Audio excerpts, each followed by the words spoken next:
Hello, everybody. Thank you.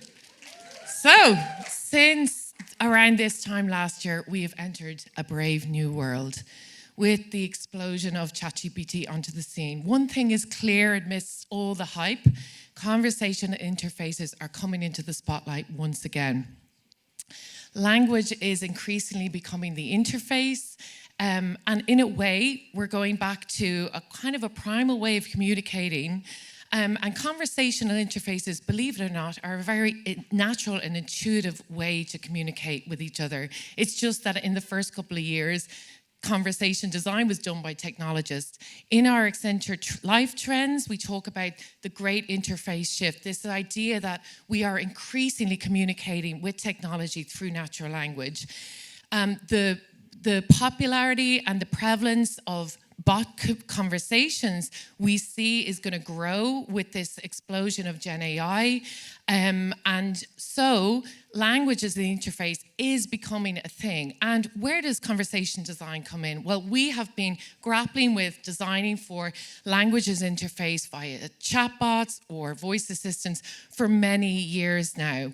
And over that time, we've developed a couple of key principles. The idea that transparency is really important. You need to be upfront about the fact that you're speaking to a bot.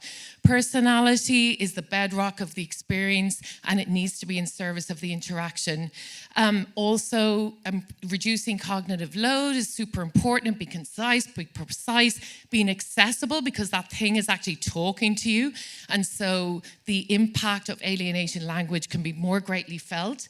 And so what does conversation design look like? For my team, it might be designing a voice assistant test drive for one of our clients, where you can basically learn about the car, get a feel for it through a voice-enabled experience. It might also be working with our partners in technology to help pull out the potential risks around a voice-enabled elder care solution. And also, personality, as I mentioned earlier, is the bedrock of a conversational experience. It's a really important part of what I do as a conversation designer, and it helps to create a consistent and engaging experience. But that's great. That's conversation design in the older days. What happens now that we've ChatGPT? Can we all just pack our bags and go home? Do we actually need conversation designers anymore? I would argue yes, but the role of a conversation designer changes. It's not about being in the detail, it's about moving up a level, overseeing and optimizing the whole and multiple conversations. And I would argue that there are three major shifts or expansions that we're seeing in our craft at this point, moving from surface to service, from content creation, because let's face it, Gen AI is going to do a lot of that, and also doubling down on ethical concerns. Surface to service, because at the end of the day, the conversation is only the tip of the iceberg. What lies beneath it is that user journey, is that service that we're trying to create. Content curation, newsflash, prompt engineering is not just for data scientists. Conversation designers and designers in general need to be a part of this process. We need to be feeding in, especially to system or global prompts, where we're dictating the course of the conversational experience. Multimodality, not new, but we see this becoming increasingly important in the Gen AI era, and we need other designers to help us to create these engaging multimodal experiences.